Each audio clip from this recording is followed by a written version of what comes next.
Novel کا نام آخر شب کے ہم سفر، مصنفہ قرۃ العین حیدر، باب نمبر 4، جوار باٹا کا گیت۔ ڈھاکہ کے ایک مسلمان رئیس کی 2 منزلہ کوٹھی کرائے پر لے کر حکومت نے حال ہی میں اس میں ریڈیو اسٹیشن قائم کیا تھا۔ یہ کوٹھی بھی ڈھاکے کی ساری عمارتوں کی طرح قدیم، دقیانوسی اور ماضی میں ڈوبی ہوئی معلوم ہوتی تھی۔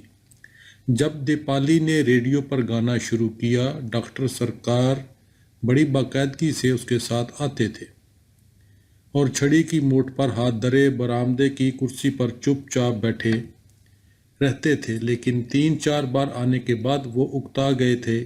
مطلب کے حرج کی پرواہ انہیں نہیں تھی، مگر انہوں نے دیکھ لیا تھا کہ ریڈیو اسٹیشن غیر اخلاقی شے نہیں ہے۔ کولکتہ شہر میں بڑی آزادی تھی، لیکن فیوڈل ڈھاکہ ابھی بے حد قدامت پسند اور پسماندہ تھا، اور خود ڈاکٹر سرکار غفار گاؤں ضلع میمن سنگھ کے جس مفلوک الحال زمیندار خاندان سے تعلق رکھتے تھے، اس میں لڑکیوں کا تنہا گھر سے باہر نکلنا بہت معیوب سمجھا جاتا تھا۔ مگر اب دیپالی اکیلی ریڈیو اسٹیشن آتی تھی یا کبھی کبھار کھوکھو اس کے ساتھ آ جاتا تھا۔